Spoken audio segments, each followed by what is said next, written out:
নির্বাচনের তারিখ নিয়ে বিভক্ত রাজনৈতিক দলগুলো। বিষয়টি নিয়ে এটিএন নিউজের নিয়মিত আয়োজন আমাদের কথা অনুষ্ঠানের আজকের পর্ব। আপনাদেরকে স্বাগত জানাচ্ছি, আমি সাইমন জান্নাত প্রভা। এ বিষয়ে জনসাধারণের মতামত শুনব, তবে তার আগে চলুন দেখে আসি এটিএন নিউজে প্রচারিত একটি প্রতিবেদন।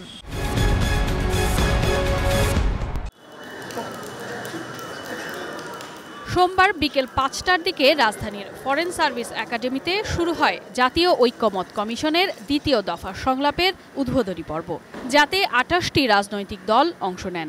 আলাপ আলোচনার মধ্য দিয়ে আমরা অনেকগুলো বিষয়ে একমত। সংবিধান ছাড়া অন্য যে কোনো সংস্কারই ১ মাসে করা সম্ভব উল্লেখ করে বিএনপির পক্ষে দলের স্থায়ী কমিটির সদস্য সালাউদ্দিন আহমদ বলেন, নির্বাচন ডিসেম্বরের পরে যাওয়ার কোনো কারণ নেই। সংবিধান সংশোধনী ব্যতিরেকে অন্যান্য সকল সংশোধনী যেগুলো একমত হবে সংস্কার প্রস্তাব, সেগুলো অর্ডিন্যান্সের মাধ্যমে, নির্বাহী আদেশের মাধ্যমে, অফিস আদেশের মাধ্যমে ১ মাসের ভিতরে বাস্তবায়ন করা সম্ভব, সেটা আমরা বুঝিয়ে দিয়েছি।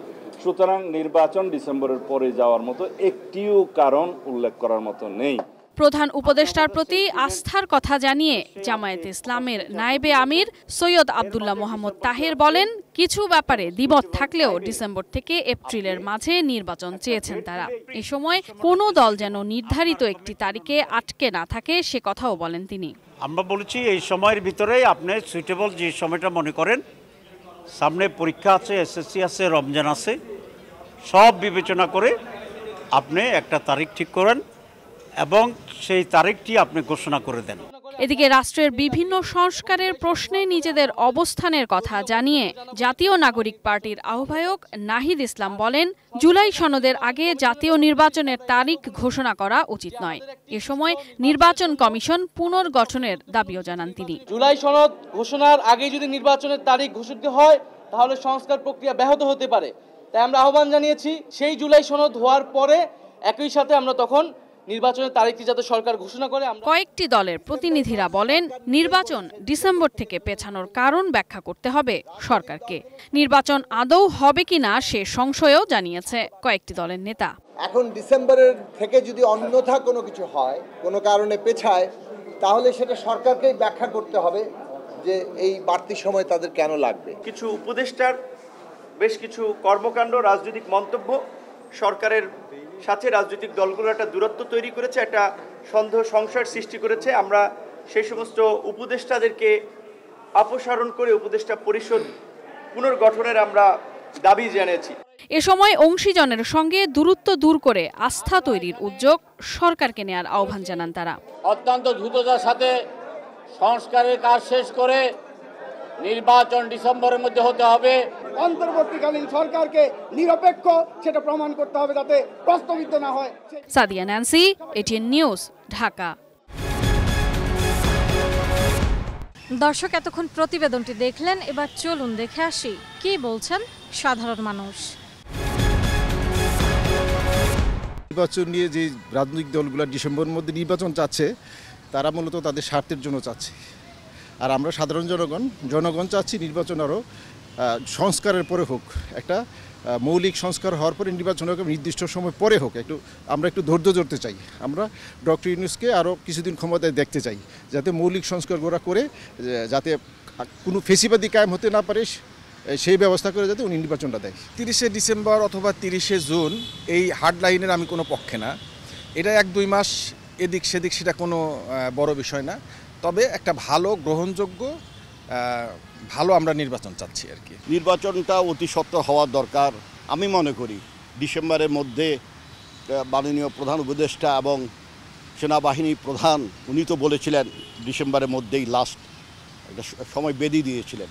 এই সময়ের মধ্যে নির্বাচনটা হওয়া আমি মনে করি যুক্তিযোগ্য, কারণ এই নির্বাচনের কারণেই আজকে দেশের কি পরিস্থিতি, সারা বাংলাদেশে একটা মব জাস্টিসের রাজত্ব চলছে। নিরীহ মানুষ, অসহায় মানুষের যে কষ্ট হচ্ছে, ভোগান্তি হচ্ছে, এটার প্রতিকার দরকার। নির্বাচনের মাধ্যমে আমার মনে হয় এটা সমাপ্তি ঘটবে। আমার মনে হয় কিছু সময় দেওয়ার প্রয়োজন।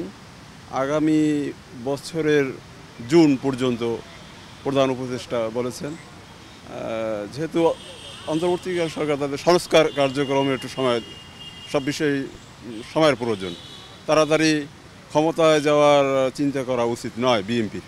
সরকার যে বিষয় নিয়ে এখানে এসছে যে আমাদের সংস্কার প্লাস নির্বাচন, একটা সুষ্ঠু ভোটার তালিকা এবং নির্বাচনের পরিবেশ তৈরি করা, দেন যদি নির্বাচন হয় তাহলে আমরা যে উদ্দেশ্যে জুলাই আগস্টের যে বিপ্লবটা হয়েছে সেটার উদ্দেশ্য সাধিত হবে। বিগত 53 বছরে যে রাজনৈতিক সংগ্রাম বাংলাদেশের মানুষের, গণতন্ত্রের জন্য সংগ্রাম, আমরা আমাদের ছাত্র জীবনে করেছি এরশাদ বিরোধী আন্দোলন। 90-এর পরে যে তত্ত্বাবধায়ক সরকার ব্যবস্থার মাধ্যমে দ্বিদলীয় শাসন ব্যবস্থা এদেশের ঘাড়ে চেপে বসেছে, আওয়ামী লীগ বনাম বিএনপি, বিএনপি বনাম আওয়ামী লীগ, দুটাই কিন্তু মুদ্রার এপিটোপিট। এই জন্যই জনগণ কারো উপর আস্থা রাখতে পারে না। এই 17 বছর বিএনপি চেষ্টা করেও, অনেক ত্যাগ স্বীকার করেও কিন্তু ফ্যাসিস্টের পতন হয় নাই। তাহলে জনগণ যখন ছাত্রদের ডাকে সাড়া দিয়েছে, জনগণ একটা বৃহত্তর চেঞ্জ, একটা বৃহত্তর সংস্কার চেয়েছে বলেই এই পরিবর্তন। কাজেই শুধু নির্বাচন দিয়ে বিএনপির মধ্যে গণতান্ত্রিকভাবে যে পরিবর্তন দরকার, দলটির নেতাদের কথাবার্তায় শুধু নির্বাচন ছাড়া তাদের দলের মধ্যে কোনো সংস্কারের কোনো প্রক্রিয়া নয়। সে কারণে আমি মনে করি নির্বাচনটা প্রফেসর ডক্টর ইউনূস যেই সময়সীমা ফ্রেম দিয়েছেন সেই সময়সীমার মধ্যেই হতে দেওয়া বাঞ্ছনীয়। নাগরিকদের ভোটাধিকার ফিরিয়ে দিতে দেশে নির্বাচনের দাবি উঠেছে, কিন্তু নির্বাচনের তারিখ নিয়ে দ্বিধাবিভক্ত রাজনৈতিক দলগুলো। এ বিষয়ে জানবো সাধারণ মানুষের কথা। দর্শক, আমি মাজহারুল ইসলাম মাসুম আপনাদেরকে গাজীপুরের সাধারণ মানুষের কাছে নিয়ে যাচ্ছি। প্রায় সব ক্রিয়াশীল রাজনৈতিক দল যেগুলো দেশকে ভালোবাসে, দেশের মানুষকে ভালোবাসে, আমাদের স্বাধীনতা সার্বভৌমত্ব অক্ষুণ্ণ রাখতে চায়, তারা ডিসেম্বরের মধ্যে নির্বাচন চাচ্ছে। এবং দেশে দীর্ঘদিন যাবৎ মানুষ ভোট দিতে না পারার যে একটা আকাঙ্ক্ষা, মানুষের ভোট দিতে না পারার যে একটা কষ্ট, তার বাস্তব প্রতিফলন ঘটাতে চাচ্ছে মানুষ এই মুহূর্তে। যে নির্বাচন নিয়ে যে এত আলোচনা হচ্ছে, যে ফেসিবাদ গত 16-17টি বছর যেভাবে এদেশের উপর জগৎ পাথরে বসেছিল, তখন কিন্তু রাস্তায় কেউ কোনো বলতে পারেনি। এখন নানা ধরনের দাবি দাবা দিয়ে মানুষ কিন্তু একেবারে অস্থির হয়ে গেছে। একটু সময় দিতে হবে রে ভাই, কারণ অর্থ হলো দেশের চাকা। যে চাকা না ঘুরে তাহলে দেশ আগাবে না। আর ইউনূস সরকার এই দেশের অর্থনীতি ঘুরিয়ে দেওয়ার জন্য তারা কিছু সময় চেয়েছে, বলেছে যে আগামী বছর জুন জুলাইয়ের মধ্যে নির্বাচন হবে। এটা খুব বেশি সময় না, একটা দেশকে ঘুরে দাঁড়ানোর জন্য এই সময়টুকু খুবই প্রয়োজন। নির্বাচনের তারিখ নিয়ে বিভক্ত রাজনৈতিক দলগুলো। আমাদের কথায় আমি এম এস আহমদ। শুনবো রাজনৈতিক দলগুলোর বিভক্তি নিয়ে কি বলছেন ঠাকুরগাঁওয়ের সাধারণ মানুষ। আগে কি হয়েছে জানি না, ইদানিংকালে কিন্তু আমরা দেখছি সমস্ত রাজনৈতিক দল কিন্তু এক প্ল্যাটফর্মে এসেছে এবং তারা কিন্তু নির্বাচন চাচ্ছে, এবং নির্বাচনের মাধ্যমে আসলে বাংলাদেশের আগামীর পরিস্থিতি কি হবে, কি সংস্কার হবে, কি হবে, এটা আসলে আগামীতে যারা নির্বাচনে অংশগ্রহণ করবে তারাই আসলে ঠিক করবে সংসদে। এবং সংস্কারটা আসলে নির্বাচনের মাধ্যমে সংস্কারটা করা উচিত। আমরা যেহেতু জুলাই গণ অভ্যুত্থানে সকল রাজনৈতিক দল মত নির্বিশেষে অংশগ্রহণ করেছিলাম এবং চেয়েছিলাম যে দেশটা সুন্দরভাবে পরিচালিত হোক, দেশের নির্বাচিত যে সরকার তারা এসে শাসন করুক। কিন্তু এই যে শাসনামলটা চলে গেছে, এই শাসনামল যে ভুল ত্রুটি সেগুলো সংশোধন করা কিংবা সংস্কার করার পরই যদি তারা এই নির্বাচনটা আয়োজন করে তাহলে সবার জন্য সুবিধা হবে এবং দলমত নির্বিশেষে এই সংস্কারকে সবাই সহযোগিতা করা উচিত। সংস্কার আর বিচার এগুলা গণতান্ত্রিক প্রক্রিয়া, এটা চলতে থাকবে, আইনের ব্যাপার, এটা কারোর জন্য কোনো কিছু থেমে থাকবে না। নির্বাচন হওয়ার পরে নির্বাচিত সরকারও সংস্কার বিচার করতে পারে, এগুলো কোনো থেমে থাকবে না। অতএব বাংলাদেশে উন্নয়নের জন্য, বাংলাদেশের গণতান্ত্রিক ধারা অব্যাহত রাখার জন্য সকল রাজনৈতিক দলগুলোকে একসাথে একত্রিত হয়ে একটি খুব দ্রুততম সময়ের মধ্যে নির্বাচন বাংলাদেশে খুব প্রয়োজন। উন্নয়ন তো বাংলাদেশে হবেই, উন্নয়নের ধারাবাহিকতা অব্যাহত থাকবে। সেক্ষেত্রে সর্বপ্রথম রাজনৈতিক দলগুলোর সংস্কার প্রয়োজন। কেউ নির্বাচন আগে যাচ্ছে, কেউ পরে চাচ্ছে, আবার ছাত্রদের ভিন্ন মত। তো সেই জায়গা থেকে আমরা মনে করি যে সকল রাজনৈতিক দলগুলোর মধ্যে একটি ঐকমত্যে পৌঁছানো। দর্শক, এই ছিল আমাদের কথা অনুষ্ঠানের আজকের আয়োজন। বিদায় নিচ্ছি আমি সাইমুম জান্নাত প্রভা। দেখা হবে আগামী পর্বে। ততক্ষণ পর্যন্ত সুস্থ থাকুন, সুন্দর থাকুন, সঙ্গে থাকুন এটিএন নিউজের।